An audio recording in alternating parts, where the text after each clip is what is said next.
प्रधानमंत्री नरेंद्र मोदी ने शुक्रवार को मुंबई, सोलापुर और मुंबई साईनगर शिरडी वंदे भारत एक्सप्रेस ट्रेन को हरी झंडी दिखाई। इस मौके पर रेल मंत्री अश्विनी वैष्णव, महाराष्ट्र के सीएम एकनाथ शिंदे और डिप्टी सीएम देवेंद्र फडणवीस मौजूद रहे। इस मौके पर कार्यक्रम को संबोधित करते हुए प्रधानमंत्री नरेंद्र मोदी ने कहा कि वंदे भारत ट्रेन से सबको सुविधा मिलेगी। रेलवे के लिए यह क्रांति है। पीएम मोदी ने कहा कि वंदे भारत ट्रेन आज के आधुनिक भारत को बहुत ही शानदार तस्वीर है। प्रधानमंत्री नरेंद्र मोदी ने साल 2025 तक भारतीय अर्थव्यवस्था को $5 ट्रिलियन बनाने का लक्ष्य रखा है। वहीं उत्तर प्रदेश की सरकार साल 2027 तक प्रदेश की इकोनॉमी को $1 ट्रिलियन तक पहुंचाने के लिए लक्ष्य पर काम कर रही है।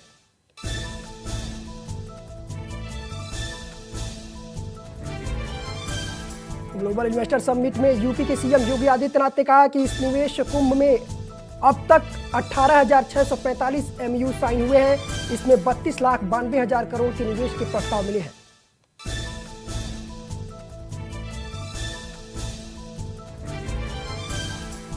हिंडनबर्ग अडानी मामले में शुक्रवार को सुप्रीम कोर्ट में सुनवाई हुई। इस दौरान अदालत ने भारतीय निवेशकों को हुए लाखों करोड़ रुपए के नुकसान पर चिंता जताई। साथ ही एक विशेष कमेटी बनाने का भी संकेत दिया।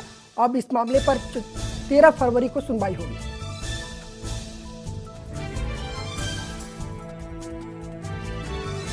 कांग्रेस अध्यक्ष मल्लिकार्जुन खड़गे ने प्रेस कॉन्फ्रेंस कर केंद्र सरकार पर कई आरोप लगाए हैं। मल्लिकार्जुन खड़गे ने कहा है कि संसद में अडानी मुद्दे पर उठाई गई संयुक्त संसदीय समिति की मांग को रिकॉर्ड से हटाया गया है।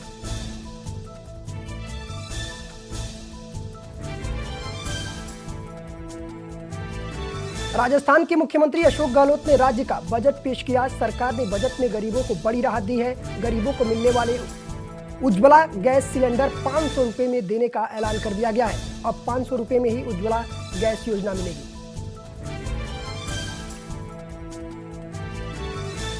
जम्मू कश्मीर के गुलमर्ग जिले में तीसरे खेलो इंडिया राष्ट्रीय शीतकालीन खेल का उद्घाटन किया गया है। इस दौरान केंद्रीय खेल मंत्री अनुराग ठाकुर यहां मौजूद रहे।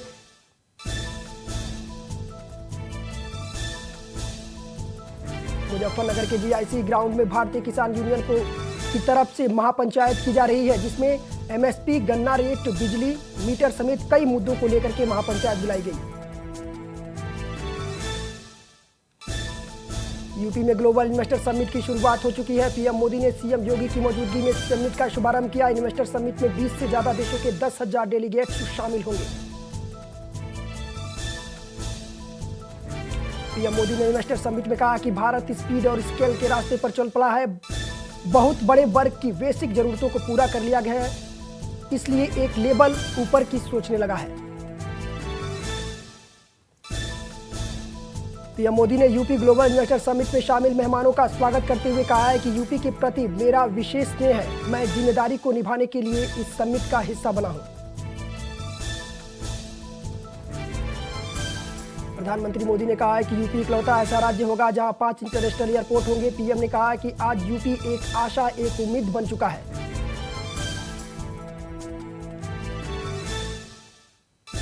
भारत की तरह आज यूपी में एस्पिरेशन सोसाइटी आपका इंतजार कर रही है। आज भारत में सोशल, फिजिकल और डिजिटल इंफ्रा पर जो काम हुआ है, उसका बड़ा लाभ यूपी के लोगों को मिलेगा।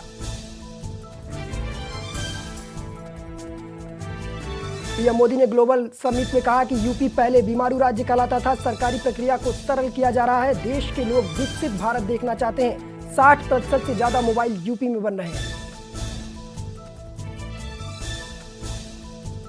सीएम अशोक गहलोत ने विधानसभा में पुराना बजट भाषण पढ़ दिया। करीब 6 मिनट तक पुराना बजट पढ़ते रहे। तब महेश जोशी ने उनके कान में आकर के कुछ कहा। इस दौरान विपक्ष ने भारी हंगामा किया। जन्म प्रमाण पत्र के मामले में सपा नेता अब्दुल्ला आजम को सुप्रीम कोर्ट से बड़ा झटका लगा है। सुप्रीम कोर्ट ने अब्दुल्ला आजम की पुनर्विचार याचिका को खारिज कर दिया है। ललितपुर में भूमाफिया के खिलाफ जिला प्रशासन ने करोड़ों की संपत्ति कुर्क की है, जिसमें भूमाफियाओं में हड़कंप मच गया है। ललितपुर के पूर्व नगर पालिका अध्यक्ष रमेश खटीक और उनके दोनों बेटों और बहू की 61 करोड़ की संपत्ति को कुर्क किया है। रायबरेली में ग्लोबल इन्वेस्टर समिट को लेकर के पुलिस अलर्ट नजर आ रही है। एसपी आलोक प्रियदर्शी ने सड़कों पर उतर करके सुरक्षा व्यवस्था का जायजा लिया। यूपी के सीतापुर में इन्वेस्टर समिट का लाइव प्रसारण किया गया। वहीं डीएम अनुज सिंह के नेतृत्व में सभी अधिकारी व्यापारी इस इन्वेस्टर समिट के प्रसारण को देखा। सीतापुर में आईजी रेंज तरुण गाबा पहुंच करके इन्वेस्टर समिट के लिए लगाई गई ड्यूटी का जायजा लिया। इस दौरान एसपी सहित अन्य अधिकारी भी मौजूद रहे।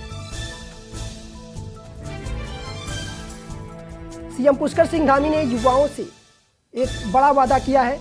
मुख्यमंत्री ने प्रतियोगी परीक्षाओं में पारदर्शिता और शुचिता को सुनिश्चित करने के लिए बहुत बड़ा कदम उठाया है। सीएम धामी ने उत्तराखंड प्रतियोगी परीक्षा अध्यादेश 2023 को लागू कर दिया है।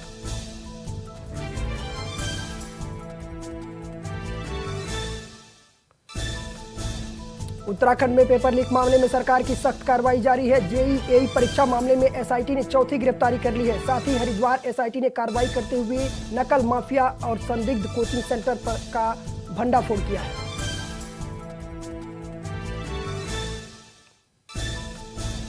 राजधानी देहरादून में युवाओं के विरोध प्रदर्शन के बाद हुए घटनाक्रम पर राजनीति तेज हो गई है। सरकार के मंत्री युवाओं को आश्वासन देते हुए नजर आ रहे हैं और उन्हें धैर्य रखने की बात कह रहे हैं। सीएम पुष्कर सिंह धामी ने एक और बड़ा फैसला लिया है, जहां प्रदेश में 8 अधिकारियों को बड़ी जिम्मेदारी दी गई है। 8 ओएसडी को सरकारी कार्यक्रमों की समीक्षा की जिम्मेदारी दी गई है। उत्तराखंड बेरोजगार संघ ने प्रदर्शन कर रहे बेरोजगारों और छात्रों पर किए गए लाठीचार्ज के विरोध में शुक्रवार को प्रदेश बंद का आह्वान किया। इसे देखते हुए पहले ही पुलिस अलर्ट मोड पर दिखी।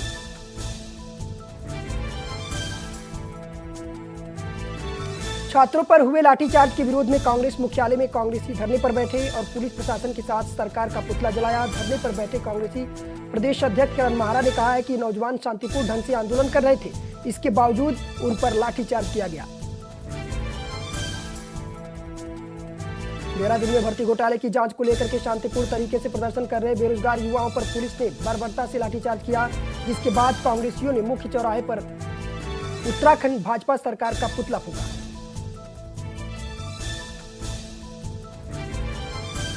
देहरादून में बेरोजगार संघ से जुड़े युवाओं पर लाठीचार्ज किए जाने के विरोध में कांग्रेस कार्यकर्ताओं ने सिमली रोड से पेट्रोल पंप तक जुलूस निकालते हुए मुख्यमंत्री के विरोध में जमकर नारेबाजी की। देहरादून में बेरोजगार युवाओं पर हुए लाठीचार्ज के बाद सियासत गर्मा गई है, जिसको लेकर के आम आदमी पार्टी ने भी सड़कों पर उतरकर प्रदर्शन किया और सीएम धामी का पुतला फूंककर विरोध जताया। उत्तराखंड में पेपर लीक की सीबीआई जांच की मांग कर रहे युवाओं पर हुए लाठीचार्ज को लेकर के खटीमा में भी यूथ कांग्रेस ने विरोध जताया और पुलिस पर बर्बरता का आरोप लगाते हुए सीएम पुष्कर सिंह धामी का पुतला फूंका।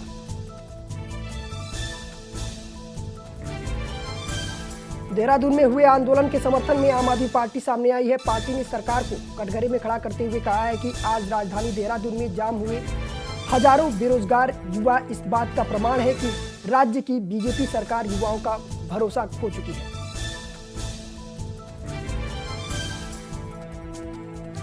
उत्तराखंड में बेरोजगारों पर हुए लाठीचार्ज के मुद्दे को लेकर के कांग्रेस के विरोध प्रदर्शन पर अब बीजेपी ने पलटवार किया है। बीजेपी का कहना है कि कांग्रेस युवाओं को मुहरा बनाकर राजनीति की रोटी सेकना चाहती है। अल्मोड़ा के डीएलएफ महाटिम यादव पर बड़ी कार्रवाई की गई है। प्रमुख वन संरक्षक कार्यालय देहरादून से अल्मोड़ा डीएफओ को संबंध किया गया है। वहीं डीएफओ बागेश्वर हिमांशु बागड़ी को अल्मोड़ा का अतिरिक्त प्रभार दिया गया है। यह आदेश सचिव विजय कुमार यादव ने जारी किया है। हरिद्वार के बैरागी कैंप में जमीन में सरकारी अस्पताल की दवाई दबाने के मामले में स्वास्थ्य विभाग ने बड़ी कार्रवाई की है। स्वास्थ्य विभाग ने हरिद्वार के कनखल थाना क्षेत्र के आईपीसी धारा 409 के तहत अपर मुख्य चिकित्सा अधिकारी पंकज जैन के खिलाफ मुकदमा दर्ज किया है। उत्तराखंड के 5 पर्वतीय जिलों में अगले 24 घंटे के दौरान कहीं कहीं हल्की बारिश के साथ ऊंचाई वाले स्थानों पर बर्फबारी के आसार हैं। बारिश और बर्फबारी के मद्देनजर मौसम विभाग ने येलो अलर्ट जारी कर दिया है। प्रियंका चौधरी इस सीजन की सबसे स्ट्रॉन्ग कंटेस्टेंट में से एक है। पूरे सीजन प्रियंका घर के मुद्दे में अपनी आवाज उठाती रही हैं। वीकेंड का वार पर उन्हें सलमान खान से काफी डांट भी सुननी पड़ी। वहीं अब प्रियंका चौधरी ने बिग बॉस 16 जीतने की खबरें सामने आ रही हैं।